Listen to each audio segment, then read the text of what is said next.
Shalom, selamat malam Bapak Ibu yang terkasih di dalam Kristus. Selamat pagi bagi Bapak Ibu yang stay di di Amerika, dan selamat siang menjelang sore bagi Bapak Ibu yang stay di Jerman. Selamat bertemu kembali pada kelas pembelajaran firman Tuhan di Sema Adonai pada hari Jumat 26 April 2024. Yang malam ini kita akan belajar tentang materi teologi proper ya Bapak Ibu, dan ini sudah masuk sesi yang ke-13. Dan tema kita malam ini adalah ketetapan Allah, dan ini adalah part yang kedua. Jadi part yang pertama sudah ya Bapak Ibu di minggu yang lalu. Dan bagi yang ingin melihatnya bisa lihat di channel Cahaya Firman. Dan malam ini yang menjadi narasumbernya seperti biasa adalah Pak Pendeta Daniel Palungan. Baik Bapak Ibu sekalian, sebelum kita memulai kelas pembelajaran kita, maka kita akan membukanya dengan doa terlebih dahulu yang akan dipimpin oleh Ibu Heni. Dipersilakan Ibu Heni. Iya, Bapak Ibu yang terkasih, mari kita satukan hati di dalam doa ya. Bapa kami yang bertata di kerajaan surga, Bapa yang begitu baik dalam kehidupan kami. Hari ini Bapa kami kembali belajar. Melalui pelajaran hari ini kami percaya Engkau terus memampukan kami untuk menangkap pelajaran ini, untuk mengedukasikan kami ya Bapa tentang Engkau. Bapa berkati hamba-Mu Pak Daniel Palungan yang akan menjabarkan pengajaran ini kepada kami. Dan begitu juga untuk Sis Aling, Tuhan, Engkau berkati dia, agar dia bisa memimpin acara ini dari awal sampai akhir. Bapa, kami percaya bukan kami saja yang ada di Zoom, tapi teman-teman kami yang mengikuti live streaming kami, mereka bisa mengampuh pelajaran ini dengan baik. Bapak Surgawi, terima kasih, kami serahkan seluruhnya dari listrik kami, internet kami, perangkat yang kami pakai, biarlah semua Tuhan tolong sehingga acara ini boleh berlangsung dan kami semua mendapatkan pengajaran firman Tuhan dengan baik. Terima kasih Bapa, di dalam nama Yesus kami berdoa. Amin. Amin.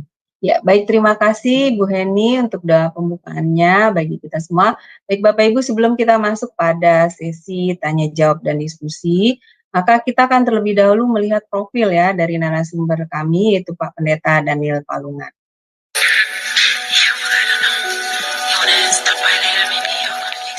Salam semua, pada kesempatan yang berbahagia kali ini, Sema Adonai akan memperkenalkan pengajar kita, yakni Bapak Pendeta Daniel Palungan. Dan berikut adalah profil singkat dari beliau. Bapak Pendeta Daniel Palungan, MIS MTH Demin, lahir di Tanah Toraja 10 Februari tahun 1940. Pendidikan Teologi, PGAK Seminari Bentel, Jakarta mulai tahun 1981 hingga tahun 1984. STII Jakarta Teologia mulai dari tahun 1996 hingga tahun 2000. STII Jakarta S2 Misiologi dari mulai tahun 2000 hingga tahun 2002. STT Antioquia TCIST S2 Sistematik Teologi dari mulai tahun 2001 hingga tahun 2003. STTPH di Ministry tahun 2002 hingga tahun 2004. Pelayanan Gembala GBI Jemaat Tola Gracia Ciledug, Tangerang. Ketua Bidang Teologia GBI Wilayah 6 DPD Banten mulai tahun 2015 hingga tahun 2023. Pendiri dan Ketua STT Shalom Nusantara mulai tahun 2001 hingga tahun 2013. Pendiri dan terlibat di divisi O sejak tahun 2021.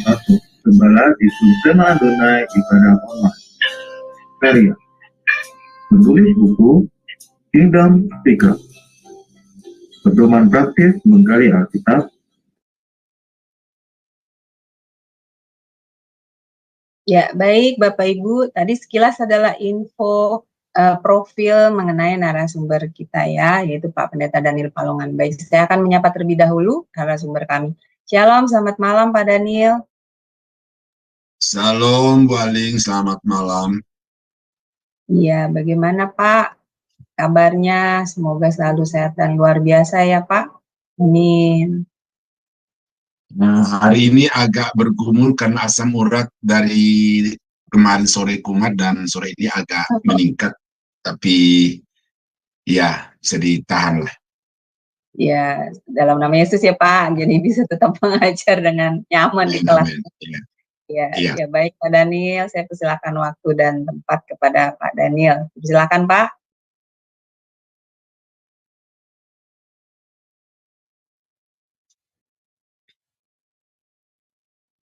Selamat malam saudara-saudara yang terkasih di dalam Tuhan Yesus. Selamat bertemu kembali. Kita bersyukur bahwa Tuhan yang kita sembah, Tuhan yang setia, yang selalu memberi kekuatan di dalam segala kelemahan-kelemahan kita. Karena kekuatan Tuhan kita ada sampai saat ini, dan karena kekuatan Tuhan saya ada di dalam ruangan ini bersama-sama dengan Bapak Ibu. Nah, kalau artinya adalah sederhananya ketentuan-ketentuan yang merupakan aturan yang harus diikuti oleh segala makhluk, karena ketetapan-ketetapan Allah ini berkaitan juga dengan alam semesta, berkaitan dengan manusia, berkaitan dengan ciptaan-ciptaan yang lain. Nah, jadi ketetapan ini bahasa sederhananya itu aturan hukum, ya. Dan aturan atau hukum ini adalah aturan yang tidak akan pernah bisa dirubah. Jadi orang percaya ataupun yang tidak percaya kepada Tuhan wajib untuk mentaati aturan-aturan, karena aturan ini bersifat global pada poin-poin yang tertentu, tetapi ada ketetapan-ketetapan khusus yang berlaku bagi orang-orang yang percaya kepada Tuhan, walaupun sebenarnya itu berlaku bagi semua umat manusia. Dan kita sudah belajar tentang bagaimana Tuhan menciptakan alam semesta, bagaimana Tuhan telah memberikan hak bebas kepada manusia, dan di dalam hak bebas itu manusia memilih untuk tidak taat kepada Tuhan, dan itu merupakan satu dosa, ya. Dan perbuatan dosa manusia itu tidak dihalangi oleh Tuhan, ya. Disebut di dalam satu ayat Alkitab itu bahwa Tuhan membiarkan dosa. Nah, bukan setuju dengan dosa, tetapi karena manusia diberi kebebasan secara penuh oleh Tuhan, maka yang dibiarkan di situ adalah manusia untuk mempergunakan kebebasannya. Ya, jadi Tuhan tidak mengizinkan dan tidak menciptakan dosa, tetapi manusia tidak dihambat oleh Tuhan untuk berbuat dosa. Kenapa? Karena manusia bukan robot. Manusia adalah makhluk ciptaan yang serupa dengan Allah, dan di dalam dirinya ada kebebasan. Jadi Allah membiarkan manusia memutuskan bagi dirinya sendiri, dan kemudian dia tahu bahwa manusia akan salah mempergunakan kebebasan itu. Karena itu dari sejak semula juga Tuhan sudah menetapkan untuk memberi solusi terhadap dosa, ya, yaitu bahwa akan datang seorang juru selamat yang akan menebus semua umat manusia dari dosa. Dan bagaimana untuk bisa meraih karya penebusan Allah di dalam hidup setiap orang itu secara pribadi, maka satu syarat yang Tuhan tetapkan, dan itu ketetapan yang berlaku secara umum, adalah percaya atau beriman dan bertobat. Ya, kemudian kita membaca juga bahwa Allah telah menetapkan, ya, pada saatnya nanti orang-orang yang percaya kepadanya itu akan mendapat ganjaran, ya, mendapat ganjaran atau mendapatkan pahala berdasarkan dengan apa yang orang-orang itu lakukan selama dia ada di tengah-tengah dunia, dan itu tidak bisa ganggu gugat, ya, ketentuan itu sudah jelas dan ketentuan itu tidak bisa dilanggar hanya oleh karena ada kedekatan keluarga, ya, kedekatan emosi di dalam pelayanan dan lain sebagainya. Jadi setiap orang harus mempertanggungjawabkan semua yang dikerjakan, dan untuk itu mereka akan mendapatkan balasan dari Tuhan sesuai dengan apa yang telah ditetapkan oleh Tuhan sendiri. Nah, jadi penetapan Tuhan itu sudah jelas, sudah pasti, dan itu tidak akan bisa digugat, tidak akan bisa dibatalkan oleh siapapun dan oleh apapun. Nah, sekarang kita akan masuk kepada hal berikut yang telah ditetapkan oleh Tuhan di dalam dunia ini adalah ketetapan dalam dunia sosial dan politik. Ya, jadi perkembangan manusia itu bukan hanya secara fisik yang telah ditetapkan oleh Tuhan, tetapi bagaimana manusia itu bisa berkorelasi, berinteraksi secara sosial. Ya, ini yang pertama dulu kita akan lihat di sini. Tuhan telah menetapkan untuk menciptakan manusia itu laki-laki dan perempuan, dan Alkitab mengatakan bahwa Tuhan telah menetapkan untuk seorang laki-laki hanya boleh mengambil seorang perempuan menjadi istrinya, dan seorang perempuan hanya boleh mengambil seorang laki-laki sebagai suaminya. Lebih daripada itu adalah pelanggaran. Tetapi kalau ada yang tidak mendapatkan pasangan sampai akhir hidupnya, itu adalah karunia khusus, ya, yang dipercayakan Tuhan kepada orang itu, ya, bahwa oleh karena panggilan Allah maka dia memilih untuk tidak menikah demi mengemban tugas panggilan sebagai hamba-hamba Tuhan. Nah, jadi alamiahnya, naturnya manusia itu adalah mendambakan dan memiliki pasangan.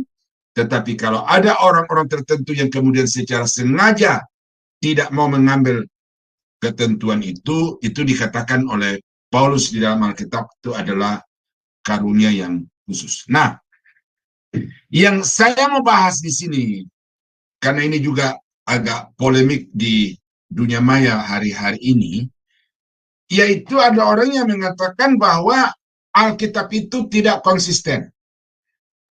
Alkitab itu tidak konsisten karena pada satu sisi Alkitab mengajarkan satu laki-laki satu perempuan, tetapi kemudian di dalam fakta sejarahnya ada satu laki-laki dengan perempuan yang lebih dari satu.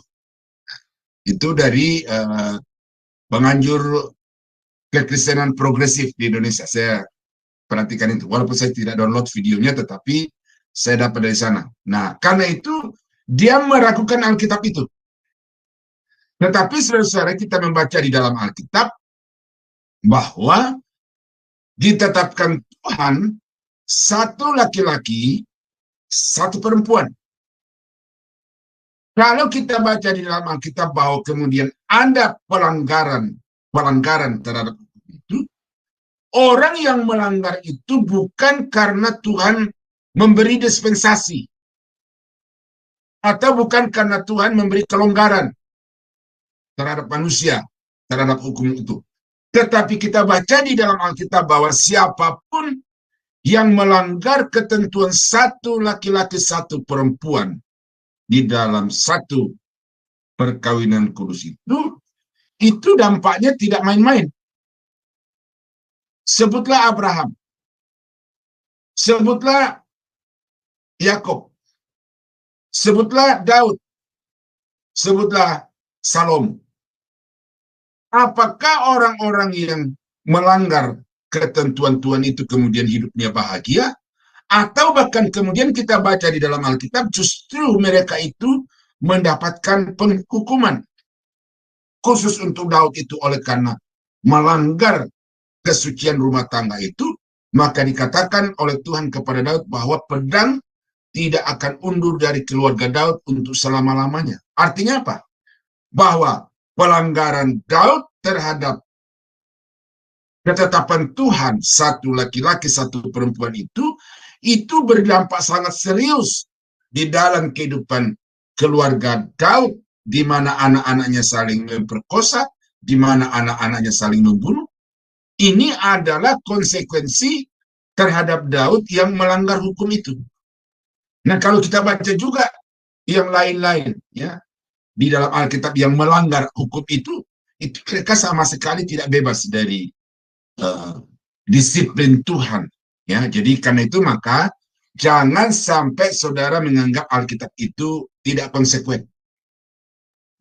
Alkitab telah memperlihatkan justru secara terang benderang bahwa siapapun yang melanggar hukum itu, maka dia akan mendapatkan penghukuman dari Tuhan, ya, mendapatkan sanksi atau disiplin dari Tuhan. Nah, jadi saya harap apa yang dinyatakan oleh penganjur Kristen progresif itu sudah bisa patah dengan ini, bahwa Tuhan sama sekali tidak merestui Daud untuk menikah lebih dari satu.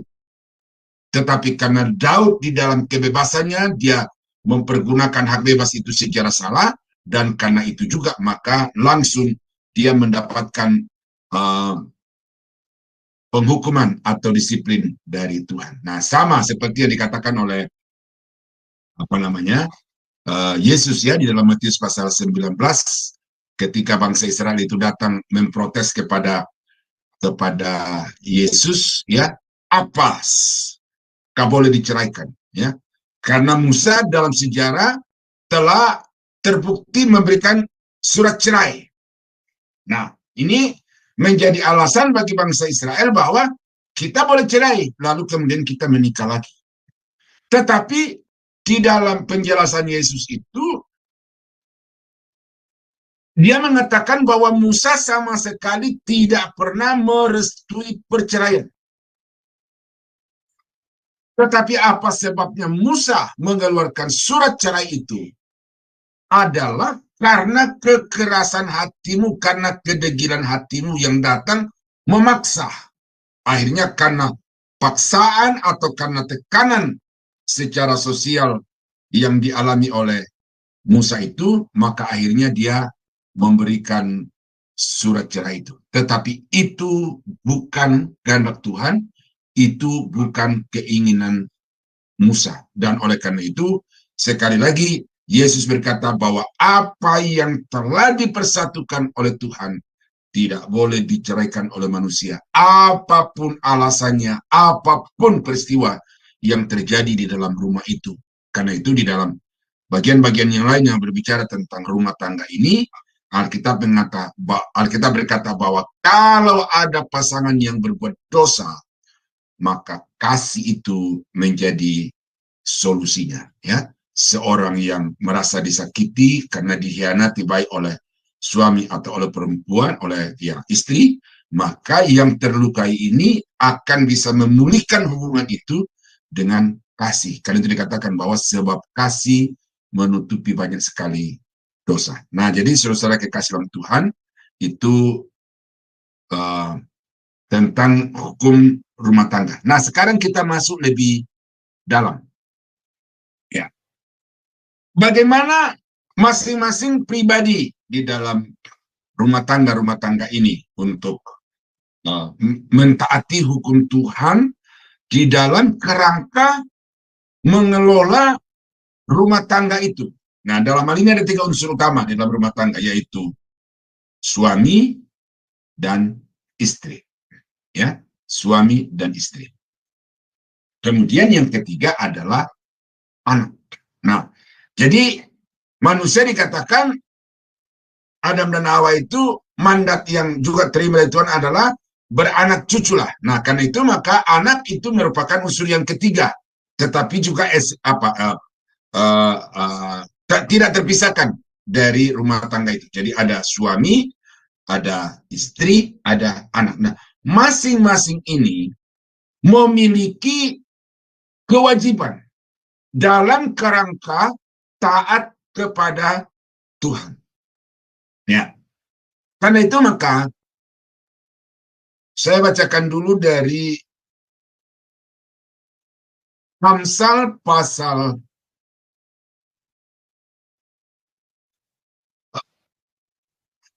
ya. Amsal pasal 3. Ya. Ini satu fungsi utama dari seorang bapak di dalam keluarga, ya.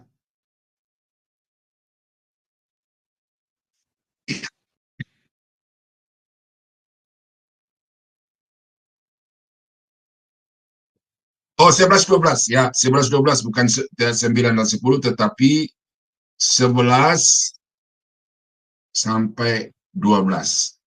Ya. Karena Tuhan memberi ajaran kepada yang dikasihinya seperti seorang ayah kepada anak yang disayanginya. Nah, jadi pola yang dipakai Tuhan untuk mengajar dan untuk mendisiplin anak-anak itu adalah pola yang ditetapkan Tuhan bagi seorang bapak terhadap anak-anaknya. Jadi bapak di sini telah ditetapkan oleh Tuhan untuk menjadi pengajar, ya, terhadap anak-anaknya. Kalau kita baca di dalam 1 Tesalonika 2, itu bahwa seorang bapak itu bertanggung jawab untuk memberi nasihat, untuk memberi dorongan kepada anak-anaknya supaya mereka itu dapat hidup sesuai dengan kehendak Tuhan. Nah, ini saya bacakan dari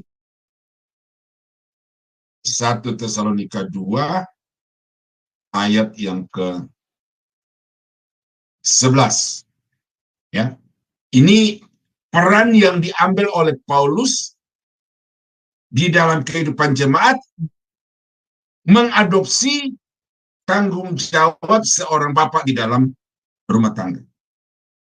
Kamu tahu betapa kami seperti bapak, ya. Kamu tahu, ini maksudnya jemaat di Tesalonika itu yang dibina, yang dididik oleh Paulus itu, dan dia lakukan itu karena seperti bapak terhadap anak-anaknya.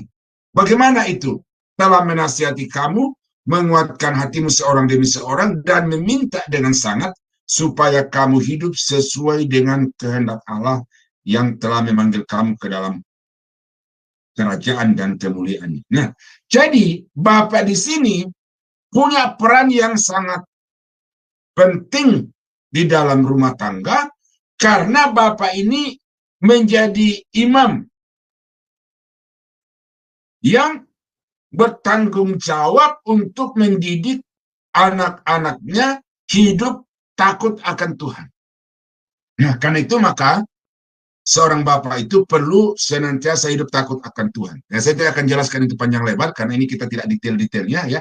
Hanya poin-poin yang saya mau perlihatkan kepada Bapak Ibu bahwa di dalam rumah tangga itu ada ketetapan-ketetapan yang sudah harus diikuti oleh siapapun supaya rumah tangganya itu berkenan kepada Tuhan. Nah, di dalam Efesus pasal 5 ayat yang ke-22 sampai 23, ini istri, ya, istri. Hai istri, tunduklah kepada suamimu seperti kepada Tuhan. Karena suami adalah kepala istri sama seperti Kristus adalah kepala jemaat. Dialah yang menyelamatkan tubuh. Nah, jadi suami itu adalah kepala dari istri. Oleh karena itu istri punya kewajiban, punya tanggung jawab, dan sekaligus merupakan hak untuk tunduk kepada suami dalam hal pengertian menghormati, menghargai, mentaati apa yang diperintahkan suami kepadanya, berperilaku sebagaimana seorang istri yang dikehendaki Tuhan. Di dalam 1 Petrus pasal 3, ya, ini ada satu nasihat lain, ya, terhadap istri, dan ini ketentuan yang sudah ditetapkan di dalam Alkitab yang wajib ditaati oleh seorang istri. Demikian juga kamu, hai istri-istri, tunduklah kepada suamimu, supaya jika ada di antara mereka yang tidak taat kepada firman, mereka juga tanpa perkataan dimenangkan oleh kelakuan istrinya. Jika mereka melihat bagaimana murni dan salehnya hidup istri mereka itu. Perhiasanmu janganlah secara lahiriah, yaitu dengan mengepang-ngepang rambut, memakai perhiasan emas, atau dengan mengenakan pakaian yang indah-indah, tetapi perhiasanmu ialah manusia batiniah yang tersembunyi dengan perhiasan yang tidak binasa, yang berasal dari roh yang lemah lembut dan tentram yang sangat berharga di mata Tuhan. Nah, ini kemudian merujuk kepada istri-istri zaman dulu. Ya, sebab demikianlah caranya perempuan-perempuan kudus dahulu berdandan, yaitu perempuan-perempuan yang menaruh pengharapannya kepada Allah. Mereka tunduk kepada suaminya, sama seperti Sarah taat kepada Abraham dan menamai dia tuannya. Dan kamu adalah anak-anaknya jika kamu berbuat baik dan tidak takut akan ancaman. Nah, jadi itu adalah ketetapan yang sudah ditetapkan di dalam rumah tangga itu. Seorang suami sebagai kepala, bukan sebagai penguasa yang diktator, tetapi sebagai kepala yang bertanggung jawab untuk mengarahkan anak-anaknya kepada Tuhan, dan juga bertanggung jawab untuk melindungi, menyelamatkan istri, sama seperti Yesus menyelamatkan jemaatnya. Nah, jadi suami istri ini sudah punya aturan itu masing-masing, dan karena itu maka seorang suami, seorang istri yang takut akan Tuhan itu harus menjaga kekudusan. Nah, di dalam Ibrani pasal 13 ayat 4 dikatakan, ya, hendaklah kamu semua penuh dengan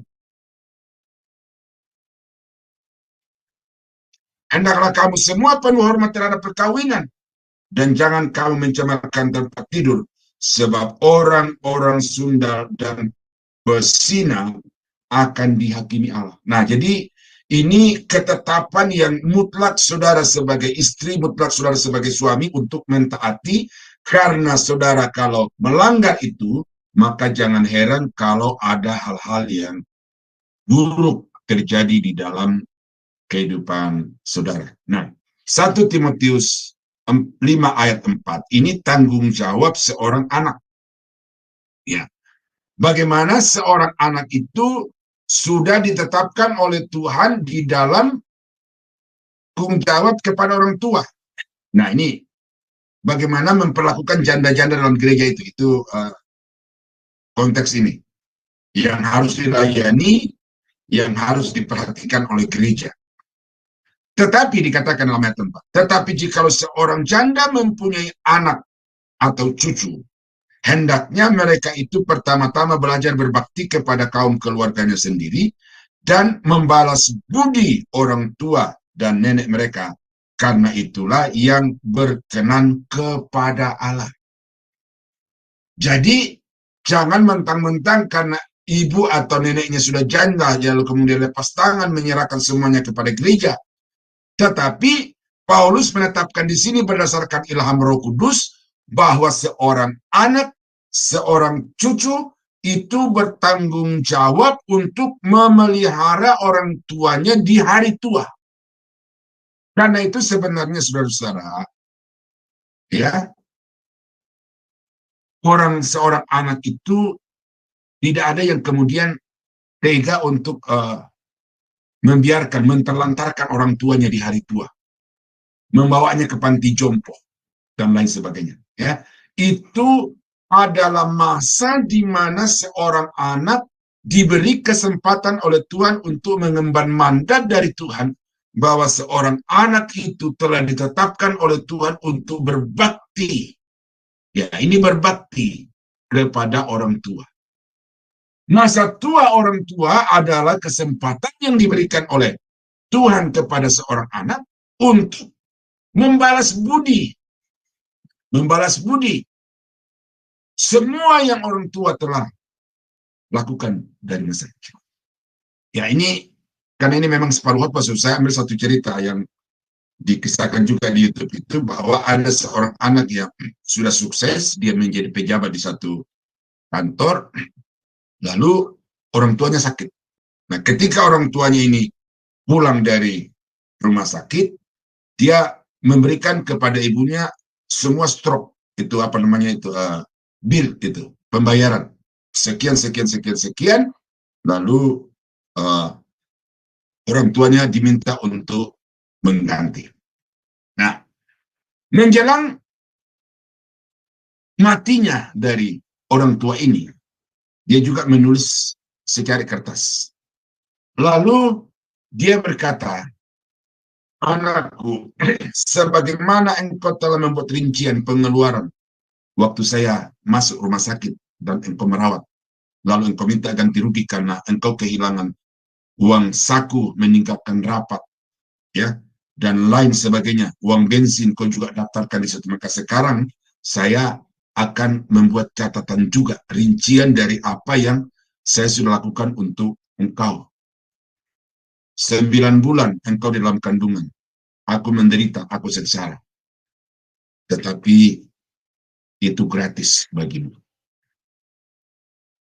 Ketika engkau lahir tidak berdaya apa-apa, aku kasih makan engkau dengan ASI, tetapi itu gratis bagimu. Ketika engkau sakit, aku merawatmu dengan penuh cinta, bukan hanya di rumah tetapi juga di rumah sakit. Itu gratis bagimu. Ketika engkau tidur, aku terjaga karena mengkhawatirkan tentang dirimu yang lagi tidak dalam keadaan yang sehat. Itu juga gratis bagimu. Dari kecil sampai dewasa aku memberi engkau makan pagi, sore, siang, dan malam. Itu gratis bagimu. Ketika engkau kuliah, sekolah, kuliah, aku memberikan engkau biaya yang cukup untuk sekolahmu sampai engkau mendapatkan pengetahuan dan yang membuat engkau sekarang menjadi seorang pekerja yang mendapatkan penghasilan yang mahal, tinggi. Tetapi semua biaya itu juga gratis bagimu. Nah, saudara-saudara, tentu ini surat yang dibuat, ya, tidak dalam kenyataan yang real. Mungkin ada 1-2 yang begitu, tetapi yang di sini memperlihatkan kepada kita sebagai anak itu, bahwa tidak pantas seorang anak itu untuk mengadakan hitung-hitungan dengan orang tua. Walaupun ada yang mengatakan bahwa kasih ayah sepanjang galah, kasih ibu sepanjang jalan, itu juga tidak berarti bahwa engkau punya hak untuk tidak mengasihi bapakmu, hanya mengasihi ibumu. Orang tuamu itu punya kodrat masing-masing. Bapakmu kodratnya sebagai bapak dan laki-laki, ibumu kodratnya sebagai perempuan dan ibu rumah tangga, masing-masing punya peran. Dan oleh karena itu, kalau orang tuamu dalam keadaannya menderita dalam keadaan yang sudah tua, maka itu adalah ketetapan Tuhan bagimu untuk berbakti kepadanya. Saya mendapatkan satu literatur atau semacam, ya dikisahkan juga oleh banyak orang, bahwa kenapa Perdana Menteri Singapura Lee Kuan Yew mengeluarkan satu ketetapan undang-undang bahwa selama orang tua masih hidup, maka dia dilarang untuk memberikan surat wasiat pelimpahan semua harta kekayaannya sebagai warisan kepada anak-anaknya. Jadi dia tidak boleh membaliknamakan semua hartanya karena dia sayang kepada anaknya selama dia masih hidup. Nah, mengapa Lee Kuan Yew melakukan itu? Karena dia berjalan-jalan di jalan umum dan dia temukan ada seorang bapak yang duduk sebagai pengemis di pinggir jalan.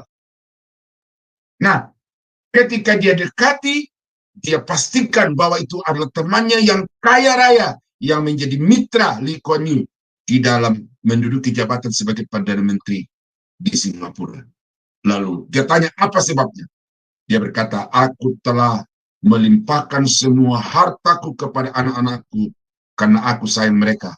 Tetapi ternyata setelah dibalik namakan, mereka menyia-nyiakan aku dan mengusir aku dari rumah itu. Nah, jadi ini cerita nyata dan ini pelajaran bagi saudara sebagai anak-anak Tuhan bahwa apapun terjadi bagi orang tua kita, kewajiban kita, hak kita, dan hak kita itu adalah untuk berbakti dan melayani mereka dengan sepenuh kasih. Nah, itu saudara-saudara ya, suami, istri, dan anak itu sudah ditetapkan sebegitu rinci oleh Tuhan untuk dipatuhi oleh semua orang-orang yang percaya khususnya dan semua manusia pada umumnya. Nah, yang berikut bahwa Tuhan juga telah menetapkan adanya bangsa-bangsa, adanya batas-batas wilayah, dan adanya musim-musim.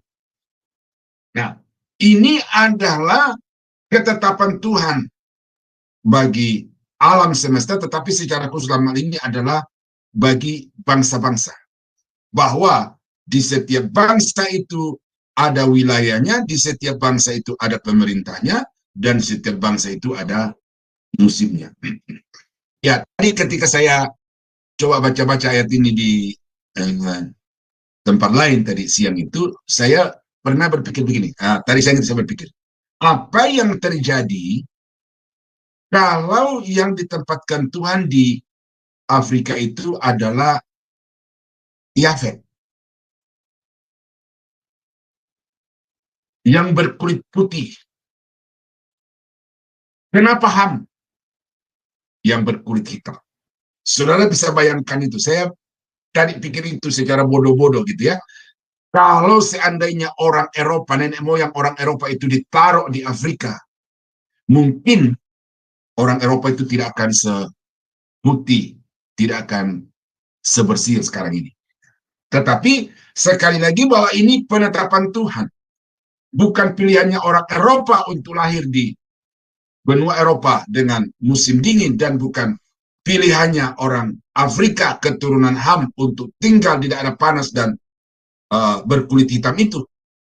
Itu adalah penetapan Tuhan bagi masing-masing bangsa, masing-masing ras. Nah, jadi saudara-saudara kekasih dalam Tuhan, karena itu jangan sekali-kali mendiskreditkan orang itu karena kelahirannya. Ini yang seringkali terjadi di tengah-tengah dunia ini, dan sebenarnya ini adalah pelanggaran HAM yang sangat serius di dalam Tuhan. Ya, bahwa kita menilai orang itu dari warna kulitnya, kita menilai seseorang itu dari bentuk fisiknya dan lain sebagainya. Kalau terjadi seperti itu, sekali lagi itu bukan pilihan bagi orang itu, tetapi itu adalah ketetapan Tuhan bagi orang itu. Nah, jadi ini saya mau supaya kita mengerti saudara bahwa terjadinya kelompok-kelompok masyarakat di tengah-tengah dunia ini itu tidak lepas dari ketetapan Tuhan bahwa bangsa-bangsa itu akan hidup berkelompok-kelompok. Ya, saya baca beberapa ayat ya. Dalam Ulangan pasal 32 ayat yang ke-8. Ketika Sang Maha Tinggi membagi-bagikan milik pusaka kepada bangsa-bangsa, ketika Ia memisah-misah anak manusia, maka Ia menetapkan wilayah bangsa-bangsa menurut bilangan anak-anak Israel itu. Nah, jadi kita melihat di sini bahwa pengelompokan satu komunitas bangsa di tengah-tengah dunia ini itu sekali lagi bukan atas pilihan, atas kemauan dari masyarakat atau warga bangsa itu, tetapi itu adalah ketetapan Tuhan. Bukankah orang Eropa juga menambahkan cuaca yang panas seperti di Indonesia? Bukankah juga kami di Indonesia dan orang Afrika itu menginginkan sekali-sekali adanya udara yang sejuk? Tetapi kenapa seperti itu? Ya. Juntan jemaat yang masih ada hubungan famili pindah ke Amerika. Lalu sampai ini sudah beberapa puluh tahun yang lalu, dan lebih 20 tahun yang lalu dia pindah ke Amerika, tetapi sampai kurang lebih masih sekitar 10 tahun lah, di bawah 10 tahun yang lalu itu, omnya itu masih sering ngadu bahwa tante di Amerika itu masih ingin saja pulang ke Indonesia karena tidak tahan dengan cuaca dingin, apalagi kalau sedang ekstrim-ekstrimnya itu di bawah 0 derajat itu. Nah, jadi saudara, kenapa Tuhan menetapkan itu? Nah, tentu ada kehendak Tuhan, ada misteri Tuhan sendiri, tetapi dari segi penetapan Tuhan ini kita melihat di situ bahwa itu memang sudah merupakan kedaulatan Tuhan untuk menetapkan kelompok-kelompok batas-batas wilayah dan juga musim-musim di daerah itu. Nah, di dalam Kisah pasal 17 ayat yang ke-26, ya, dari satu orang saja ia telah menjadikan semua bangsa dan umat manusia untuk mendiami seluruh muka bumi, dan ia telah menentukan musim-musim bagi mereka dan batas-batas kediaman mereka. Ya, jadi ini saudara mesti melihat ini, ya, ini perkembangan sejarah yang saudara mesti amati, bahwa bangsa Israel itu sudah ditetapkan batas wilayah kekuasaan hak otoritas mereka. Saudara baca di dalam Yosua pasal 1. Saudara baca juga di dalam kitab Kejadian, itu jelas. Nah, itu walaupun kelihatannya semacam tidak menjadi kenyataan, tetapi saudara akan melihat bahwa batas-batas wilayah yang memang sudah digariskan oleh Tuhan itu tidak akan bisa dilanggar atau dibatalkan oleh manusia.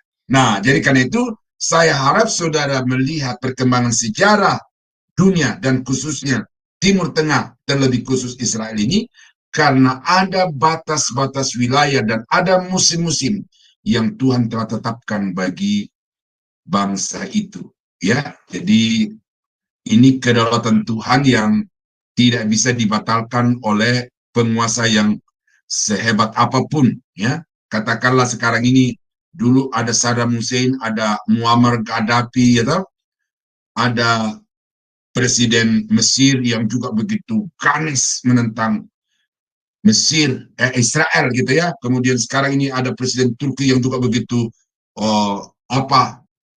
marah kepada Israel. Iran ya sekarang ini. Kemudian didukung oleh penguasa-penguasa tertinggi dunia, Rusia dan Korea Utara. Itu kita melihat nanti sejauh mana kekuasaan mereka itu bisa merubah batas-batas wilayah yang telah ditetapkan oleh Tuhan. Nah, saya berbicara ini bukan berlandaskan politik, Bapak Ibu, ya. Saya bukan politikus, tetapi saya berbicara dalam perspektif Alkitab. Dan saya sebagai hamba Tuhan membicarakan apa yang Alkitab katakan. Dan dari beberapa ceramah yang saya temukan di YouTube itu orang yang mempelajari kitab suci itu secara benar, mereka katakan bahwa tidak ada satu bangsa yang diberikan kemuliaan sama seperti kemuliaan yang telah diberikan Tuhan kepada bangsa Israel. Dan itu dia berkata bukan hanya berdasarkan Alkitab, tetapi itu juga berdasarkan kitab suci yang lain. Nah, kalau saudara baca di dalam Daniel pasal 2, urutan-urutan, ya, bagaimana bangsa-bangsa itu akan lahir di tengah-tengah dunia ini. Ini adalah satu ketetapan yang ditetapkan oleh Tuhan itu jauh-jauh sebelumnya, tetapi terjadi di kemudian hari. Daniel pasal 2 ayat yang ke-37, saya bacakan ini Bapak Ibu, bahwa bangsa-bangsa itu sudah ditetapkan dan sudah digariskan oleh Tuhan batas-batas kekuasaan mereka. Ya Tuanku Raja, Raja segala raja yang kepadanya oleh Allah semesta langit telah diberikan kerajaan, kekuasaan, kekuatan, dan kemuliaan, dan yang ke dalam tangannya telah diserahkannya anak-anak manusia di manapun mereka berada, binatang-binatang di padang dan burung-burung di udara, dan yang dibuatnya menjadi kuasa atas semuanya itu. Tuankulah kepala dari patung emas itu. Ini Nebukadnezar, penguasa tertinggi Babel yang menguasai seluruh dunia, sehingga semua kerajaan-kerajaan itu takluk kepadanya. Tetapi tidak berarti bahwa kerajaan Nebukadnezar itu akan terus-menerus. Ya, ayat yang ke-39. Tetapi sesudah Tuanku akan muncul suatu kerajaan lain yang kurang besar dari kerajaan Tuanku. Kemudian suatu kerajaan lagi, yakni yang ketiga dari tembaga yang akan berkuasa atas seluruh bumi.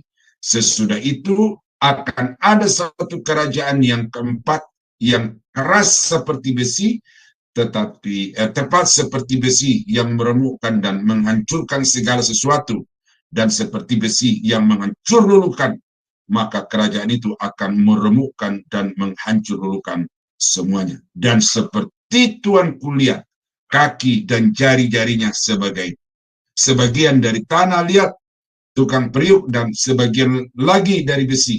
Itu berarti bahwa kerajaan itu terbagi-bagi. Memang kerajaan itu juga keras seperti besi, sesuai dengan yang Tuanku lihat, besi itu bercampur dengan tanah liat. Tetapi sebagaimana jari-jari kaki itu sebagian dari besi dan sebagian dari tanah liat, demikianlah kerajaan itu akan menjadi keras sebagian dan rapuh sebagian. Nah,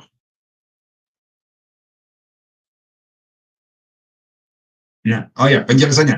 Seperti Tuanku lihat besi bercampur dengan tanah liat, itu berarti mereka akan bercampur oleh perkawinan, tetapi tidak akan merupakan satu kesatuan seperti besi tidak dapat bercampur dengan tanah liat. Nah, jadi itu kita melihat, saudara, bagaimana urutan-urutan bangsa-bangsa ini. Mulai dari Babel, sesudah Babel muncul media Persia, sesudah media Persia muncul Yunani, dan saudara baca di dalam Daniel pasal 6 ayat 8 ayat 21, itu jelas di situ disebutkan nama Yunani. Lalu sesudah Yunani muncul Romawi yang kerasnya bagaikan besi, ya. Lalu sesudah kehancuran Romawi, maka muncul bangsa-bangsa, kerajaan-kerajaan atau pemerintahan-pemerintahan yang demokratis. Tetapi begitu pun juga kita melihat ada sebagian yang keras dan ada sebagian yang lunak, yang lembut dan lain sebagainya. Itu yang kita lihat sekarang ini. Nah, lalu ayat yang ke-44. Tepat pada zaman raja-raja, Allah semesta langit akan mendirikan satu kerajaan yang tidak akan binasa sampai selama-lamanya, dan kekuasaan tidak akan beralih lagi kepada bangsa-bangsa lain. Kerajaan itu akan meremukkan segala kerajaan dan menghabisinya, tetapi kerajaan itu sendiri akan tetap untuk selama-lamanya. Nah, jadi kerajaan bangsa-bangsa sekarang ini itu suatu ketika juga akan menjadi satu kekuasaan lagi, dibawa kekuasaan dari raja segala raja. Dan ini menurut doktrin eskatologi, ini adalah pemerintahan mesianik yang akan terjadi pada akhir zaman. Nah, jadi saudara-saudara, itu adalah garis besar bagaimana bangsa-bangsa di atas muka bumi ini telah ditetapkan sebegitu rupa oleh Tuhan, sehingga sebenarnya tidak ada sesuatu yang yang mengejutkan. Kalau saudara melihat perang-perang sekarang ini terjadi, itu juga bukan sesuatu yang mengejutkan, karena memang itu sudah dinubuatkan dalam Alkitab seperti itu, walaupun itu bukan merupakan ketetapan Tuhan. Nah, jadi demikian itu ya. Nah, yang berikut yang saya mau sampaikan kepada, untuk mendukung pemerintahan yang mengakhiri bangsa-bangsa itu, ada satu ayat di dalam Mazmur pasal 2, ayat yang ke-10 sampai 12. Oleh sebab itu, hai raja-raja, bertindaklah bijaksana, terimalah pengajaran, hai para hakim dunia. Beribadahlah kepada Tuhan dengan takut dan ciumlah kakinya dengan gemetar, supaya ia jangan murka dan kamu binasa di jalan, sebab mudah sekali murkanya menyala-nyala. Berbahagialah semua orang yang berlindung kepadanya. Nah, kalau saudara baca Mazmur pasal 2 ini secara keseluruhan, ini adalah Mazmur tentang Yesus yang nanti akan memerintah. Dia berkata, mintalah maka akan kuberikan kepadamu bangsa-bangsa, ayat yang ke-8.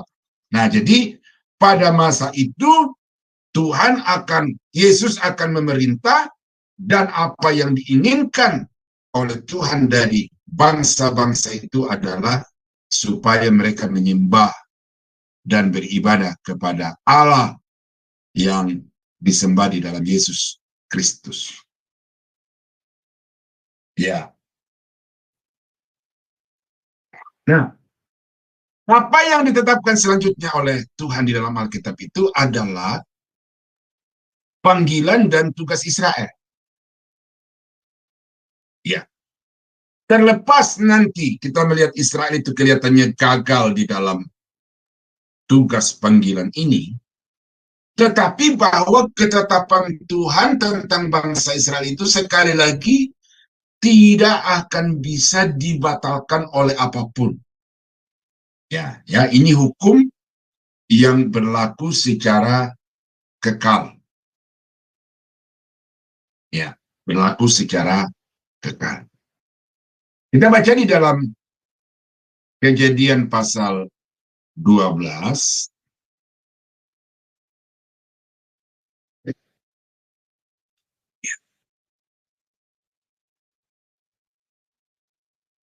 Allah memanggil Abraham untuk menjadi kepala dari satu umat yang istimewa. Nah, ini ayat ini. Berfirmanlah Tuhan kepada Abram, pergilah dari negerimu dan dari sanak saudaramu dan dari rumah bapakmu ini ke negeri yang akan kutunjukkan kepadamu. Aku akan membuat engkau menjadi bangsa yang besar dan memberkati engkau serta membuat namamu masyhur, dan engkau akan menjadi berkat. Aku akan memberkati orang-orang yang memberkati engkau dan mengutuk orang-orang yang mengutuk engkau. Dan olehmu semua kaum di muka bumi akan mendapat berkat. Ya. Jadi dari ayat ini saudara kita melihat dengan jelas bahwa bangsa Israel itu punya tugas tanggung jawab yang mulia dari Tuhan melalui mereka kepada bangsa-bangsa.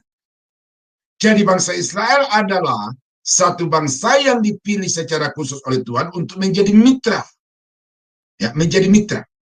Supaya melalui Israel, maka berkat Tuhan, baik secara jasmani maupun secara rohani, itu akan sampai kepada semua bangsa-bangsa di atas muka bumi. Nah, ini perjanjian ini tidak batal, saudara. Ya, belum batal karena sejarah masih terus berkembang. Cuma memang kita melihat ada dinamika, ya, ada dinamika. Ketika bangsa Israel tidak melaksanakan tugas itu secara kontinu, secara serius, maka akhirnya Tuhan sepertinya menunda. Ya, ini saya pakai dalam tanda petik sepertinya menunda. Walaupun sebenarnya apa yang Tuhan lakukan kemudian itu sebenarnya adalah juga ketetapan yang sudah ditetapkan Tuhan di masa yang lalu. Ya, jadi bangsa Israel itu tadinya diharapkan oleh Tuhan untuk menjadi mitra Tuhan, membawa bangsa-bangsa keluar dari dosa, percaya kepada Allah, tetapi sampai pada lahirnya gereja, tugas itu tidak dilakukan oleh bangsa Israel. Bangsa Israel hanya mengurus dirinya sendiri, berdiam di tempat, lalu kemudian menunggu ada orang-orang dari luar secara pribadi, ya, dari non-Yahudi untuk bergabung di dalam agama keyakinan Yudaismenya itu. Nah, jadi saudara-saudara kekasih dalam Tuhan, bangsa Israel kelihatannya gagal. Tetapi bukan berarti rencana Tuhan bagi mereka itu dirubah atau gagal. Karena nanti ya mendekati ujung-ujung akhir dari pemerintahan bangsa-bangsa di dunia ini, itu Israel akan kembali dijadikan Tuhan sebagai mitra kerjanya untuk membawa bangsa-bangsa kepada Tuhan. Nah, itu nanti di doktrin eskatologi saya akan paparkan itu. Ya, oh ini di sini sudah ya. Nah, kita sudah baca di pelajaran yang lalu. Nah, jadi kemudian apa yang ditetapkan Tuhan selanjutnya adalah pendirian dan tugas gereja. Jadi bangsa Israel itu sampai pada berdirinya gereja belum mengambil tugas tanggung jawab itu secara benar, maka akhirnya Tuhan membangkitkan satu umat yang baru dan untuk mengemban tugas yang sudah diembankan oleh Tuhan kepada bangsa Israel. Nah, jadi saya istilahkan umat baru dengan tugas yang lama. Mengapa dikatakan baru? Karena bukan dari satu bangsa atau dari Israel lagi, tetapi ini dari berbagai bangsa-bangsa yang terhimpun di dalam satu komunitas yang disebut sebagai umat yang percaya kepada Tuhan, dan karena itu kepada mereka ini diembankan tugas untuk menjadi saksi kepada bangsa-bangsa. Ya, jadi pendirian gereja itu Bapak Ibu bukan sesuatu yang orang bilang grace program, bukan. Itu satu program yang memang sudah lama ditetapkan oleh Tuhan, tetapi baru diwujudkan pada hari Pentakosta. Nah, kita baca di dalam Efesus pasal 1.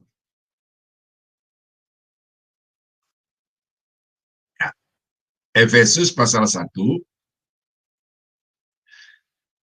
Terpujilah Allah, ayat 3, dan Bapa Tuhan kita Yesus Kristus, yang dalam Kristus telah mengaruniakan kepada kita segala berkat rohani di dalam surga. Sebab di dalam Dia Allah telah memilih kita sebelum dunia dijadikan, supaya kita kudus dan tak bercacat di hadapannya. Nah, kita di sini siapa? Kita di sini adalah orang-orang Kristen yang meninggalkan agamanya, kepercayaan yang lama, menjadi percaya kepada Yesus. Inilah yang disebut sebagai umat pilihan. Inilah yang disebut sebagai gereja Tuhan, yaitu satu umat yang terdiri dari berbagai latar belakang suku, latar belakang ras, ya, menjadi satu di dalam iman kepada Yesus. Dan orang ini adalah umat yang ditetapkan oleh Tuhan untuk menjadi saksi kepada segala bangsa. Ya, di dalam Matius pasal 28 ayat 19-20, ya. Jadi mandat yang diberikan oleh Yesus kepada murid-muridnya, kepada gerejanya adalah supaya mereka mengemban amanat agung itu dengan baik, ya. Pergilah, jadikanlah segala bangsa. Nah, jadikanlah segala bangsa ini yang tidak diemban oleh bangsa Israel. Maka sekarang tugas itu dipercayakan kepada gereja, jadikanlah segala bangsa muridku. Nah, kemudian saudara, saya ingat satu ayat di dalam 1 Petrus 2 ayat yang ke-9 dan ayat yang ke-10. Ini ditujukan juga, yang dimaksud di sini adalah bangsa-bangsa yang telah terhimpun di dalam satu komunitas umat percaya.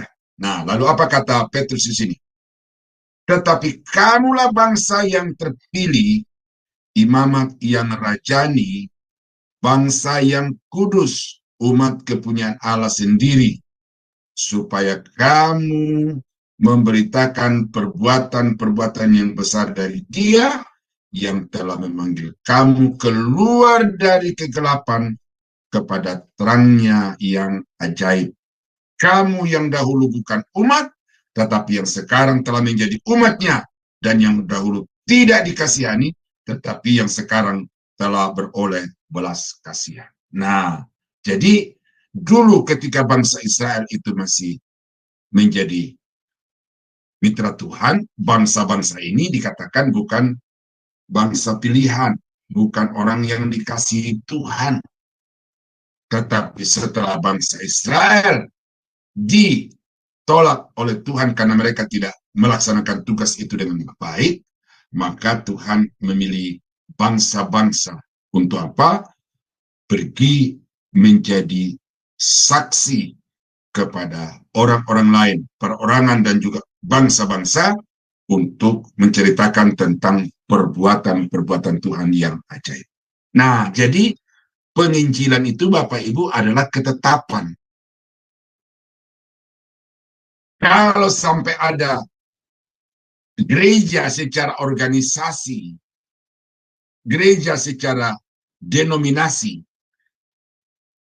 tetapi tidak mengemban tugas pemberitaan Injil kepada bangsa-bangsa, maka itu adalah gereja yang melanjutkan Israel.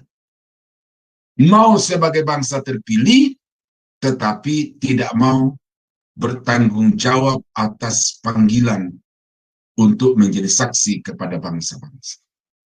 Nah, jadi saudara, karena itu maka ini saya sampaikan, penginjilan itu bukan program gereja. Misi itu bukan panggilan hati seseorang, tetapi misi adalah ketetapan Tuhan bagi gereja yang harus diemban oleh setiap warga gereja dalam setiap kapasitasnya di gereja masing-masing. Nah, saya sebagai seorang master misi, saudara-saudara, ya, saya berkunjung ke satu tempat ke tempat lain itu terbatas. Tetapi dengan mengembangkan sumber daya manusia yang misiologis, melipat gandakan pemberita-pemberita Injil melalui kelas-kelas seperti ini, maka saya telah mengemban tugas itu walaupun belum sesempurna yang diharapkan oleh Tuhan. Nah, karena itu maka saudara-saudara juga wajib untuk berpartisipasi di dalam misi penjangkauan bangsa-bangsa ini, karena ini adalah mandat yang diembankan Tuhan kepada gereja. Dan saudara harus betul-betul mengidentifikasi diri secara akurat, kemudian menempatkan diri di dalam penjangkauan dunia itu berdasarkan karunia yang Tuhan berikan. Ya, beberapa waktu yang lalu saya hadiri di wisuda dari satu pengerja kami di sekolah itu juga dulu saya pernah mengajar, tapi sekarang saya mengajar lagi. Lalu saya bertemu dengan satu orang yang juga hadir sebagai undangan di dalam acara itu sama seperti saya. Kami bincang-bincang, dia berkata bahwa dia itu adalah seorang anggota gereja yang sangat besar di Jakarta, lalu dia ditugaskan untuk bermisi ke daerah-daerah. Tetapi misinya dia apa? Misinya dia adalah untuk membenahi fasilitas-fasilitas gereja yang tidak memadai, tidak layak. Membangun gereja-gereja yang tidak layak. Nah, jadi dia pembangunan fisik secara material. Lalu saya bilang, mungkin kita bersinergi. Bapak di pembangunan fisik dari gereja itu, saya bisa dari pembangunan sumber daya manusianya, pengkaderan dari gereja-gereja. Ini gereja ini punya kekayaan miliaran atau mungkin triliunan di Jakarta, Bapak Ibu, ya. Tetapi dia hanya konsen kepada gedung-gedung gereja. Jadi uang yang diberikan jemaat itu dikompensasi dengan batu bata, semen, dan lain sebagainya. Walaupun itu sangat penting di dalam pelayanan, tetapi bagi saya itu bukan yang utama, Bapak Ibu. Yang utama adalah penjangkauan jiwa-jiwa bagi kerajaan Allah. Nah, sesudah itu baru kemudian dikumpulkan dalam satu komunitas pastoral, lalu memikirkan bagaimana membenahi fasilitas-fasilitas yang dibutuhkan berkaitan dengan proses itu. Nah, jadi saudara, ya, identifikasi dirimu, kemudian tempatkan diri di dalam pelayanan itu sesuai dengan karunia dan kapasitas masing-masing. Nah, lalu yang berikut yang kita lihat dalam Alkitab itu, bahwa ada satu masa yang singkat, tetapi ini mencakup seluruh dunia, dan ini ditetapkan oleh Tuhan untuk mencurahkan murkanya ke atas muka bumi ini atas ketidakpercayaan manusia kepada Allah atau kepada Yesus Kristus yang sudah datang sebagai Tuhan dan Juru Selamat itu. Nah, masa itu kalau kita baca di dalam Daniel pasal 9, 20, pasal 27 adalah satu masa yang ke-70. Karena ada 7 kali 7 masa, 42 kali 7 masa, lalu ada 1 kali 7 masa. Nah, 1 kali 7 masa itu dipercayai oleh semua penafsir kitab Daniel itu adalah masa antikris, masa kesusahan besar. Ya, di dalam Daniel pasal 9 ayat yang ke-12.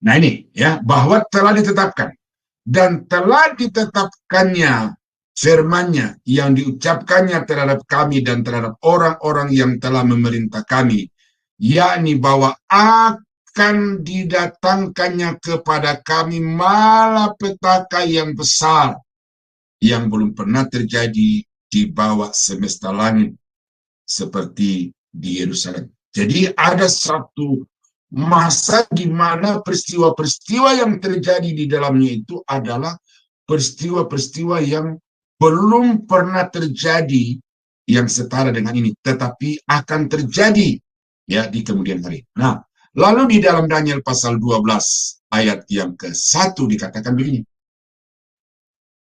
Pada waktu itu juga akan muncul Mikael, pemimpin besar itu, yang akan mendampingi anak-anak bangsamu, dan akan ada suatu kesesakan yang besar.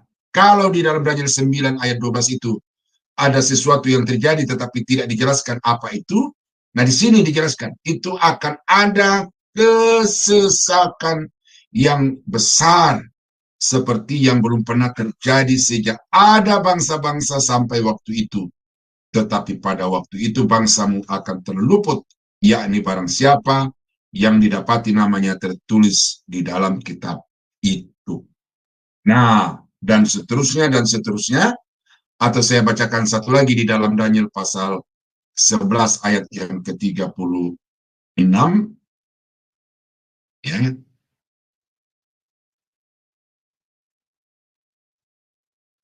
Ya. Raja itu akan berbuat sekehendak hati. Ia akan meninggikan diri dan membesarkan dirinya terhadap setiap Allah, juga terhadap Allah yang mengatasi segala Allah. Ia akan mengucapkan kata-kata yang tak senonoh sama sekali, dan ia akan beruntung sampai akhir murka itu. Nah, jadi sudah dijelaskan di sini bahwa ada seorang raja yang akan meninggikan diri atas semua raja-raja di atas muka bumi ini, bahkan akan meninggikan diri di hadapan Tuhan. Lalu di sini dikatakan bahwa raja itu akan berkuasa sampai akhir murka itu. Nah, berarti periode masa yang ditetapkan oleh Daniel itu 1 kali 7 masa terakhir itu adalah periode kemurkaan Tuhan atas seluruh alam semesta. Itu ketetapan. Nah, kalau saudara baca di dalam kitab Wahyu, ketika Tuhan memperlihatkan peristiwa-peristiwa itu kepada Yohanes, maka di dalam kitab Wahyu kata murka itu diulang sampai berapa kali nih? Wahyu pasal 6 ayat yang ke-16-17, 1. Wahyu pasal 14 ayat yang ke-10, 2, 3, 4, 5, 6, 7, 8, 9. Sampai 9 kali kata murka itu diucapkan di dalam kitab Wahyu. Dan itu mulai dari Wahyu pasal 6 sampai pasal 19. Itu adalah peristiwa-peristiwa yang terjadi pada zaman antikris. Nah, saudara percaya atau tidak percaya, ya, saudara percaya atau tidak percaya, ini akan terjadi. Mengapa saya katakan ini? Karena ada 3 kelompok teologi, pandangan akhir zaman. Ada yang disebut sebagai millennium, ada yang namanya millennium, dan ada yang namanya pre-millennium. Nah, terlepas ya, saudara percaya atau tidak percaya, mau pada kelompok mana saja ini, milenium ini, mana saja, saya mau anjurkan kepada Bapak Ibu untuk percaya bahwa akan ada satu masa di mana dunia akan ditimpa dengan murka Allah karena ketidakpercayaan mereka kepada Yesus Kristus sebagai juru selamat yang diutus untuk datang ke dunia ini. Nah, ini ketetapan, ya. Jadi ada satu masa Tuhan tetapkan akan mencurahkan murkanya ke atas seluruh alam semesta. Lalu ketetapan yang berikut adalah ketetapan tentang kemenangan akhir bagi Tuhan. Ini saya singkat saja Bapak Ibu ya, karena kaki saya makin senut-senut. Ya. Allah telah memutuskan untuk menyerahkan semua kerajaan dunia kepada Kristus. Tadi itu Mazmur ya, yang kita sudah baca tadi itu dan saya sudah singgung. Dan di dalam Daniel pasal 7 ya, ini saya bacakan ini karena sangat tegas di sini. Ya. Daniel pasal 7 ayat yang ke 13-14. Aku terus melihat dalam penglihatan malam itu, tanpa datang dengan awan-awan dari langit, seorang seperti anak manusia, datanglah ia kepada yang lanjut usianya itu, dan ia dibawa ke hadapannya. Ya, jadi yang turun seperti anak manusia dari langit itu dibawa menghadap kepada seorang yang duduk di atas takhta yang sangat-sangat mulia itu, yang kepada orang yang lanjut usia dan putih rambutnya itu. Nah, ayat yang ke-14. Lalu diberikan kepadanya kekuasaan dan kemuliaan dan kekuasaan sebagai raja. Maka orang-orang dari segala bangsa, suku bangsa dan bahasa mengabdi kepadanya. Kekuasaannya ialah kekuasaan yang kekal, yang tidak akan lenyap, dan kerajaannya ialah kerajaan yang tidak akan musnah. Nah, jadi di sini kepada Nabi Daniel telah diperlihatkan bahwa Yesus akan menerima kekuasaan untuk memerintah atas bangsa-bangsa di atas muka bumi ini. Ya, jadi Yesus akan memerintah sebagai raja. Tetapi bukan dalam gereja sekarang ini. Karena di dalam gereja sekarang ini Yesus memerintah secara rohani. Ya. Tetapi nanti Yesus akan memerintah secara histori, ya, di atas muka bumi ini. Nah, terlepas saudara percaya atau tidak bahwa pemerintahan Yesus itu akan berlangsung selama 1000 tahun. Nah, di akhir dari pemerintahan Kristus 1000 tahun itu, dia akan mengakhiri semua langit dan bumi yang lama ini akan dilenyapkan, lalu kemudian Tuhan menciptakan langit dan bumi yang baru, sama sekali baru, dan di langit dan bumi yang baru itulah orang-orang yang percaya kepadanya akan tinggal bersama-sama dengan Yesus, dan Bapa, Yesus dan Roh Kudus akan memerintah sebagai raja atas seluruh bumi sampai selama-lamanya. Nah, saya bacakan 1 Korintus pasal 15 ayat yang ke-24 sampai 28. Kemudian tiba kesudahannya, yaitu bila mana ia menyerahkan kerajaan kepada Allah Bapa, sesudah ia membinasakan segala pemerintahan, kekuasaan, dan kekuatan. Karena ia harus memegang pemerintahan sebagai raja sampai Allah meletakkan semua musuh-musuhnya di bawah kakinya.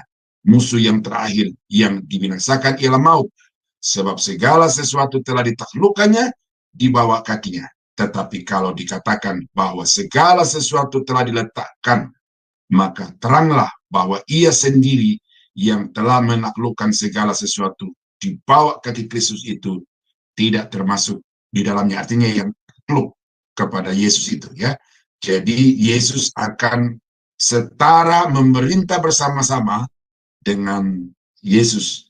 Tetapi kalau segala sesuatu telah ditaklukkan di bawah kaki Yesus, maka ia sendiri sebagai anak akan menaklukkan dirinya di bawah dia yang telah menaklukkan segala sesuatu di bawahnya, supaya Allah menjadi semua di dalam semua. Nah, jadi saudara kekasih dalam Tuhan, itulah ketetapan-ketetapan yang jelas tegas dari Alkitab, bahwa pada akhirnya Yesus akan memerintah sebagai raja segala raja di atas muka bumi ini, dan sesudah akhir dari bumi dan langit yang lama ini, maka akan tercipta langit dan bumi yang baru, dan di sana Yesus Bapa dan Roh Kudus akan memerintah sampai selama-lamanya. Nah, jadi itulah ketetapan-ketetapan yang pasti dalam Alkitab, Bapak Ibu, ya. Memang ini saya sampaikan secara garis besarnya saja, menyentuh hal-hal yang sendi-sendi, ya, menyentuh sendi-sendi utama dari aspek kehidupan umat manusia. Dan karena itu percayalah bahwa Allah yang kita sembah itu bukan Allah yang bekerja sekonyong-konyong, tetapi Allah yang kita sembah adalah Allah yang bekerja dengan rencana yang terinci. Dan karena yang melaksanakan rencana itu adalah Allah yang Maha Kuasa, Allah yang tidak berubah, maka apa yang telah ditetapkannya itu pasti akan dilakukan dan pasti akan terwujud dengan sempurna, karena tidak ada kekuatan yang bisa menggagalkan rencana dan kerja Tuhan itu. Nah, Bapak Ibu yang kekasih dalam Tuhan, itulah bagian kedua dari ketetapan-ketetapan Tuhan itu. Dan dengan demikian poin tentang ketetapan Tuhan menjadi tuntas pada malam ini. Tuhan Yesus memberkati. Saya kembalikan kepada Ibu Aling. Ya, baik. Terima kasih Pak Daniel. Luar biasa Pak pemaparannya malam ini. Itu tentang ketetapan Allah. Part yang kedua ya Pak. Dan ini udah selesai ya Pak yang ketetapan Allah ini ya. Ya, baik. Bapak Ibu sekalian, sebelum kita masuk pada sesi tanya jawab dan diskusi, maka saya akan terlebih dahulu membacakan acara Sema Adonai ke depannya ya Bapak Ibu. Ya, baik, dimulai setelah kelas pembelajaran kita ini. Masih ada kelas pembelajaran yang terakhir ya Bapak Ibu di Sema Adonai di jam 21.00 waktu Indonesia Barat. Dan kita kali ini akan belajar tentang materi sejarah penebusan, dan sudah masuk buku seri kelima. Dan ini adalah sesi yang ketujuh Bapak Ibu dari buku seri kelima ini. Dan temanya adalah Tembok Yerusalem dan Nehemia. Dan yang menjadi narasumbernya seperti biasa, Pak Pendeta Dr. Yudi Lengkong MTH, dan moderatornya adalah Ibu Heni. Selanjutnya, besok di hari Sabtu 27 April 2024 di pukul 9.00 waktu Indonesia Barat di pagi hari ya Bapak Ibu. Ini di Sema Adonai akan kembali ada kelas pembelajaran firman ya Bapak Ibu.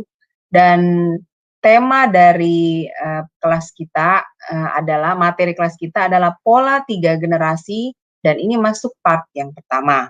Dan yang menjadi narasumbernya seperti biasa adalah Ibu Grace Sumilat SMG yang merupakan founder dari Jenius Cara Alkitab, dan yang menjadi moderatornya adalah Ibu Deborah Kristiani.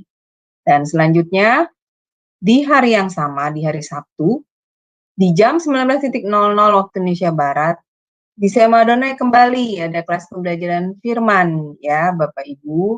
Dan kali ini temanya adalah Improve Your Personality. Dan yang menjadi narasumbernya adalah Pak Pastur Teni Landena dan moderatornya adalah Ibu Heni. Selanjutnya masih di hari yang sama dan di jam 21.00 waktu Indonesia Barat masih ada kelas pembelajaran firman terakhir ya Bapak Ibu di Sema Adonai.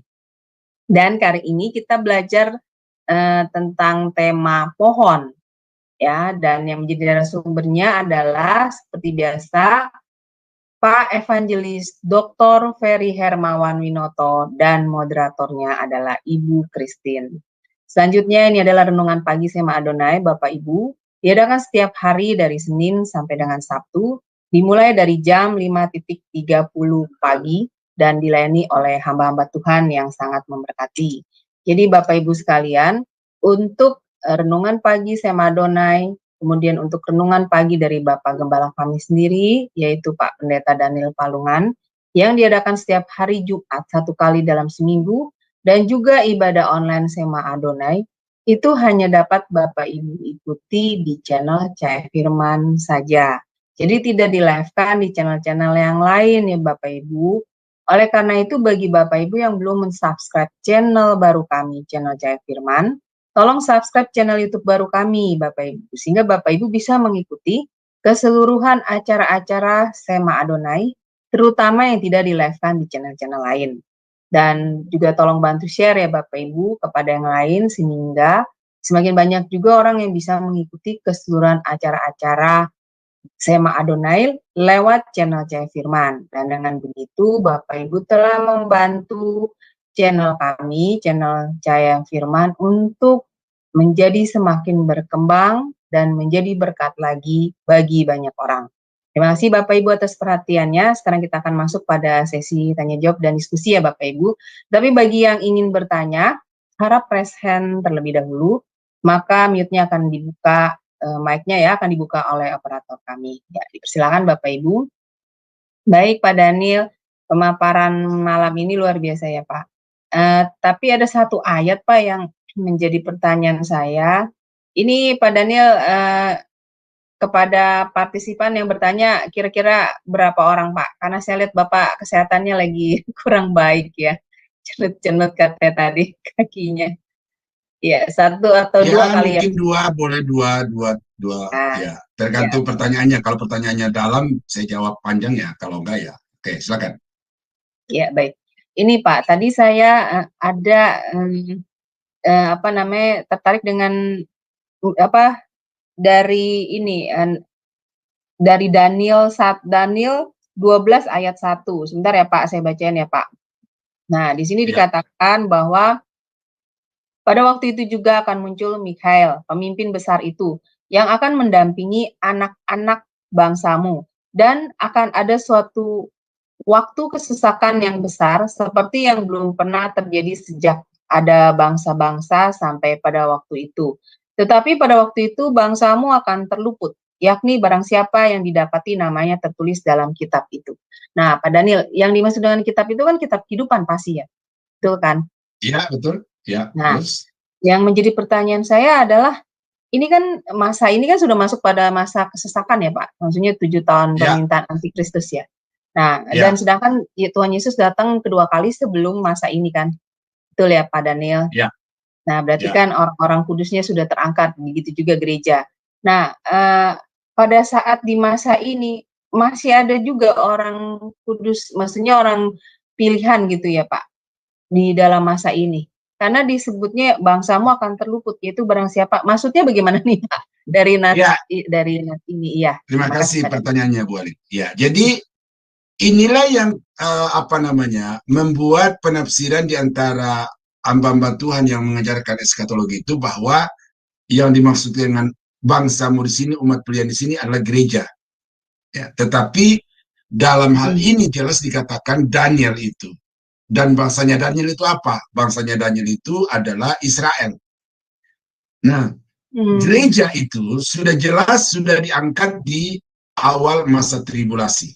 Ya, ini banyak pendeta yang tidak sependapat dengan ini, tapi saya bisa patahkan argumentasi mereka itu dari ayat-ayat itu. Dan nah, kemudian kalau Ibu tadi katakan bahwa mereka sudah diangkat di awal masa tribulasi itu, lalu masih adakah orang yang bisa diselamatkan di masa tribulasi? Jelas ada.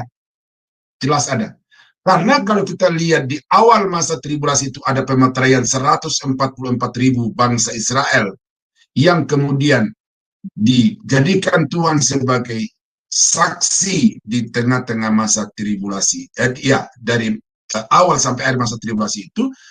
Dan oleh mereka itu akan banyak orang yang menjadi percaya kepada Yesus. Beriman kepada Yesus. Namun, kepercayaan mereka kepada Yesus itu tidak sama dengan kepercayaan sebelum pengangkatan.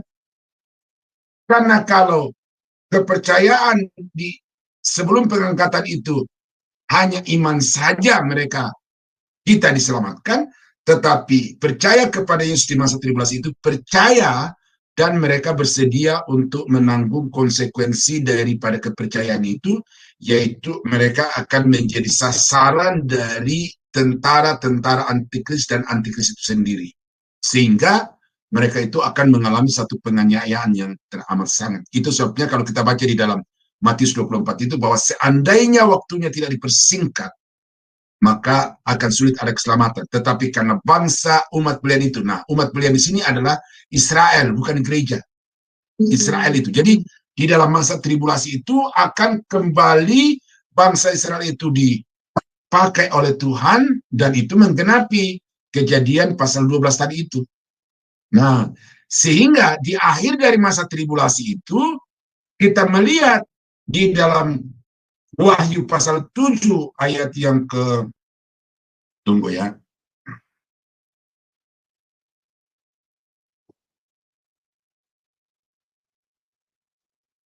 Ya, di Wahyu pasal yang ke-7 itu ayat yang ke-14. Ya. Maka kataku kepadanya, Tuanku, Tuhan mengetahuinya. Lalu ia berkata kepadaku, mereka ini adalah orang-orang yang keluar dari kesusahan yang besar. Dan mereka telah mencuci jubah mereka itu. Mereka telah mencuci jubah mereka dan membuatnya putih di dalam darah anak domba Allah. Ya, jadi kita melihat di sini ada jumlah di mana itu yang ini ayat yang ke-9, ya. Kemudian daripada itu aku melihat sesungguhnya suatu kumpulan besar orang banyak yang tidak dapat terhitung banyaknya dari segala bangsa dan suku dan kaum dan bahasa berdiri di hadapan takhta dan di hadapan anak domba, memakai jubah putih dan memegang daun-daun palem di tangan mereka. Nah, jadi di awal dari masa tribulasi yang membuat Yohanes begitu sedih oleh karena beratnya situasi itu, tetapi sebagai penghiburan kepada Yohanes, Tuhan memperlihatkan di akhir dari masa tribulasi itu ternyata ada sejumlah besar orang yang diselamatkan. Nah, tetapi ini bukan gereja. Ini adalah orang-orang yang tidak terangkat masuk masa tribulasi. Nanti di masa tribulasi baru mereka bertobat, percaya kepada Yesus, tetapi kemudian mereka menanggung penderitaan yang teramat, ya, yang tidak ada taranya itu, seperti di dalam Daniel pasal 12 ayat yang 1. Nah, itulah yang dikatakan orang-orang yang namanya tertulis di dalam kitab kehidupan. Nah, jadi pengangkatan gereja bukan akhir sejarah, ya. Pengangkatan gereja bukan akhir sejarah, tetapi itu adalah akhir dari sebuah fase sejarah. Mulai dengan fase sejarah baru, dan di dalam masa tribulasi itu sejarah yang dunia diwarnai dengan penderitaan, tetapi di tengah-tengah penderitaan itu orang-orang tidak terhitung banyaknya menjadi percaya kepada Yesus Kristus. Nah, itu kira-kira Bu Ali jawaban saya dari Daniel pasal 12 itu. Ya, silakan. Ini ada Ibu. Ya, terima kasih Pak Daniel. Ya, ini ada Ibu Grace Sumilat. Silakan Ibu. Iya, terima kasih atas kesempatannya. Puji Tuhan Pak Daniel. Ada yang mau saya tanyakan nih. Terkait dengan wahyu yang tadi Bapak baca, itu kan ada pohon-pohon palem tuh. Ada maksudnya daun-daun palem yang dibawa oleh orang-orang yang di hadapan tahta anak domba tadi itu. Pertanyaan saya Pak, terkait dengan Yehezkiel pasal 40, yang dilihat oleh Yehezkiel sebagai bait Allah itu apakah ini gambaran bait Allah di surga atau di Yerusalem baru atau gimana gitu Pak? Saya kurang paham. Karena terkait, saya memang lagi meneliti tentang pohon-pohon korma itu, daun-daun palem pohon korma itu, kan di Yesaya 40 itu dicantumkan bahwa ada gambar pohon-pohon korma yang terukir di bait Allah yang dilihat oleh Yesaya dalam penglihatan. Nah, itu apakah terkait dengan wahyu yang tadi Bapak baca tuh ya, orang berkumpul dari yang bebas, yang telah mencuci pakaian mereka, lalu mereka membawa daun-daun palem itu, Pak. Terima kasih. Oke, terima kasih Bu Grace. Ya, secara detail tentang bait Allah dan apa yang dinubuatkan Nabi Yehezkiel itu saya belum mengamati itu, tetapi yang pasti bahwa Yehezkiel adalah salah satu kitab di dalam Perjanjian Lama yang bersifat eskatologis. Ada banyak nubuatan-nubuatan di dalam kitab Yehezkiel yang berkaitan juga dengan sengsara, masa sengsara itu. Nah, jadi kalau Ibu tanya tentang bait Allah, nah kalau kita baca di dalam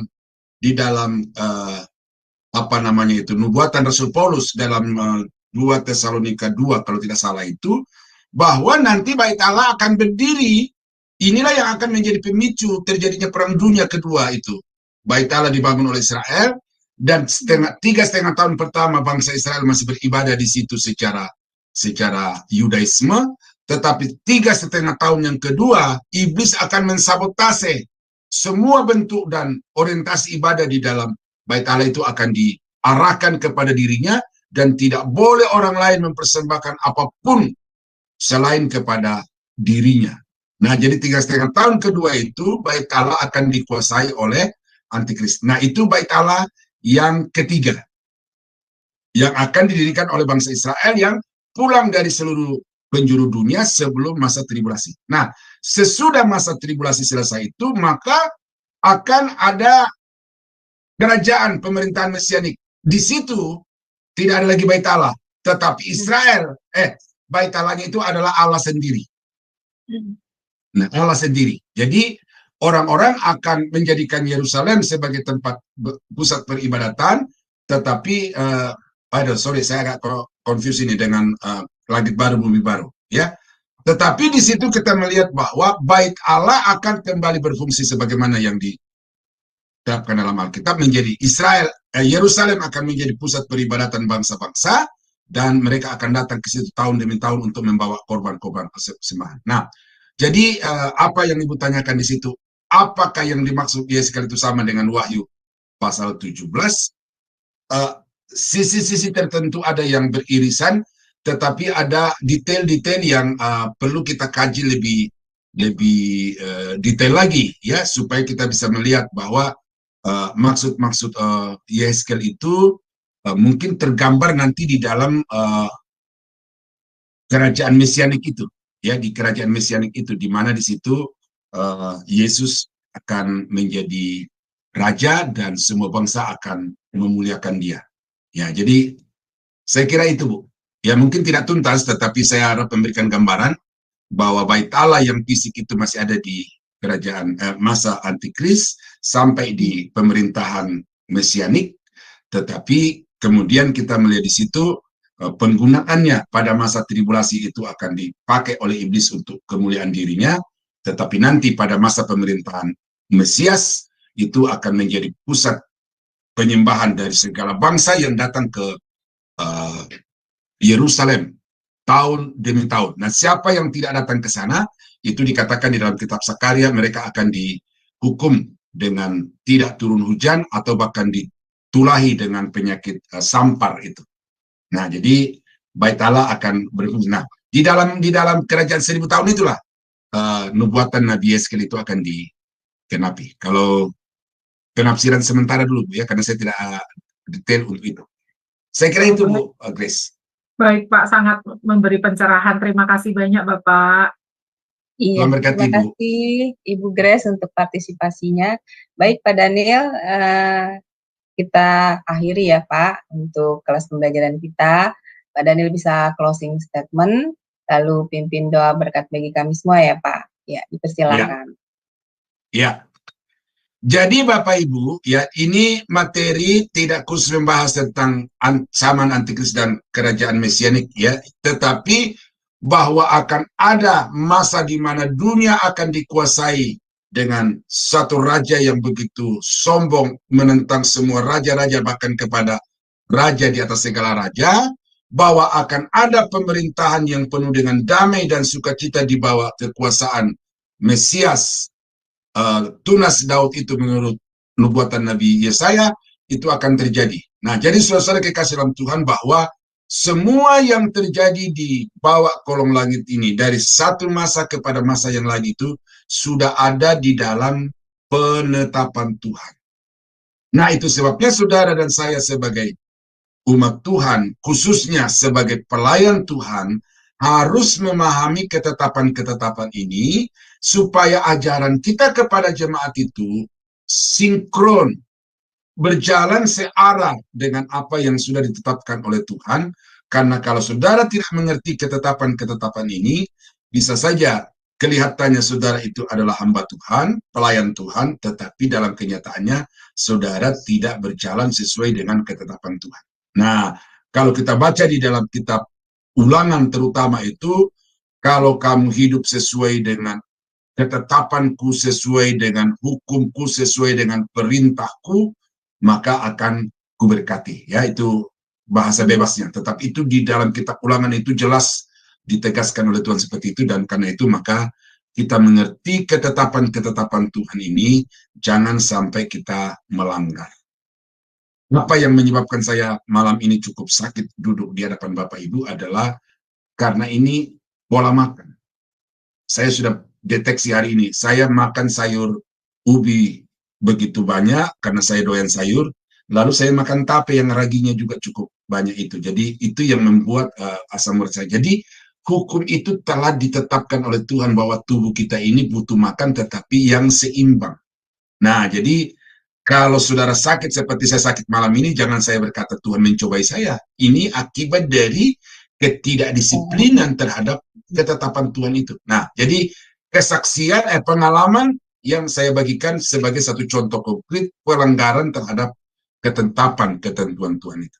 Nah, mari kita hidup sesuai dengan hukum yang telah ditetapkan Tuhan, baik dalam firman-Nya maupun di alam semesta ini, supaya hidup kita di tengah-tengah dunia ini diberkati oleh Tuhan. Nah, demikianlah Bapak Ibu malam ini. Terima kasih untuk doa Bapak Ibu, dan saya terima kasih untuk kekuatan dari Tuhan, karena sementara saya ngajar, saya elus-elus kaki saya yang nyut-nyut itu. Mari kita tunduk kepala, kita berdoa. Bapak, terima kasih karena Tuhan sudah menolong kami malam ini untuk mempelajari dan mengerti apa yang sesungguhnya Tuhan telah tetapkan bagi dunia ini dan bagi kami. Karena itu Bapa, kami sebagai umat-Mu, kami sebagai pelayan-pelayan-Mu, kiranya Engkau tolong kami supaya kami mengerti semua ketetapan-ketetapan ini, dan kemudian kami dapat hidup di dalam ketetapan itu, sehingga rencana janji Tuhan menjadi nyata di dalam kehidupan kami. Terima kasih untuk rekan-rekan yang dengan setia mengikuti pembelajaran ini, dan terima kasih juga untuk rekan-rekan yang begitu suportif terhadap pelayanan ini, dan Engkau berkati mereka berlipat-lipat kali ganda, supaya melalui mereka Injil Kerajaan Allah disebarluaskan kepada segala bangsa. Semua hamba-hamba-Mu yang terlibat dan mengambil bagian di Cahaya Firman, di Sema Adonai, kami berdoa supaya Tuhan pakai dengan kuasa-Mu yang ajaib, supaya apa yang mereka sampaikan itu menjadi berkat bagi banyak orang. Terima kasih Bapak, kami akhiri kelas pembelajaran Teologia Proper pada malam ini, di dalam nama Yesus Tuhan dan Juru Selamat kami. Saudara-saudara yang dikasihi Tuhan, kiranya anugerah dari Allah Bapa di dalam sorga, damai sejahtera dari Tuhan kita Yesus Kristus, serta persekutuan kuat kuasa Roh Kudus, kiranya menyertai kita sekalian, dari sekarang sampai selama-lamanya. Di dalam nama Yesus, kami akhiri kelas doktrin teologi proper malam ini. Haleluya. Amin. Baik, Pak Daniel, terima kasih ya Pak untuk pelayanannya yang luar biasa bagi kami. Semoga Pak Daniel penyakit asam uratnya cepat disembuhkan ya Pak oleh Tuhan, amin. Dan juga pelayanan Pak Daniel diberkati Tuhan lebih dan lebih menjadi berkat bagi banyak orang. Amin. Baik Bapak Ibu sekalian, setelah kelas ini masih ada kelas lanjutan ya di pukul 21.00 waktu Indonesia Barat, yaitu kelas sejarah penebusan. Jadi tetap stay bersama kami ya Bapak Ibu untuk mengikuti pembelajaran selanjutnya. Dan kelas ini akan tetap ada di minggu depan di hari yang sama, hari Jumat, di pukul yang sama, pukul 19.00 waktu Indonesia Barat dengan tema yang menarik lagi lainnya. Baik, terima kasih Bapak Ibu atas kebersamaannya. Tuhan berkati. Shalom, shalom, shalom.